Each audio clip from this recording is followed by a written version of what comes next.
আজকে আমার বার্থডে, কারোর কিছু মনে নেই আচ্ছা যে আমারও বার্থডে আছে।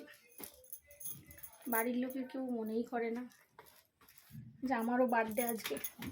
জানি না, সবার বার্থডে পালন করি, আমার বার্থডেটা কেউ বোঝে না, কারোর মনেই থাকে না। ও মা, খাবার দাবার কখন হবে? খেতে দাও, দেখ ভালো লাগছে না। কখন খেতে খিদে পেয়েছে, কখন থেকে খেতে দাও তাড়াতাড়ি। আচ্ছা ঠিক আছে বাবা, দিচ্ছি, দাঁড়া, আমারও তো করতে সময় দে। কতক্ষণ লাগবে? সকাল থেকে বসে আছি, খাইতে তো দেবে। আর কি করবো, বার্থডেটাই ভুলে যেতে হবে যে জীবনে আমি জন্মেছিলাম। এই একটা বড় ব্যাপার মহাদেব, আমি জীবনে জন্মেছি, ভুলেই যাক সবাই। আবার করেছে বড়মশাই ফোন, দেখি কি বলে।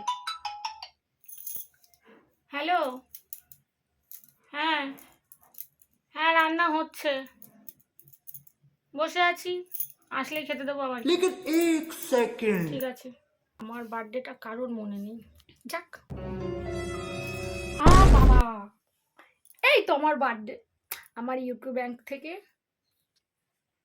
বাবা, যাক, ব্যাংকে থেকে আমার মেসেজ এসছে, দেখো, হ্যাপি বার্থডে। বাহ বাহ বাহ বাহ বাহ, থ্যাংক ইউ ইউকো ব্যাংক, তোমাকে আমি thank you, I love you too UCO bank. তুমি ব্যাংক বুঝেছো কেন, তোমার কাছে রাখি আমি টাকা, তাই তুমি বার্থডে আমাকে জানাচ্ছ কেন। এই সংসারে কাউকে দেই না টাকা, তাই তাও আমাকে পাত্তা দেয় না, আমার বার্থডেটাও বলে না। কিন্তু তুমি কি সুন্দর, তোমার ব্যাংকে রাখি টাকা, তার জন্য তুমি আমাকে উইশ করেছো, happy birthday. Okay, thank you আমি পারি না আর পারি না, আমি কেন মরি না। সাবস্ক্রাইব তো করো।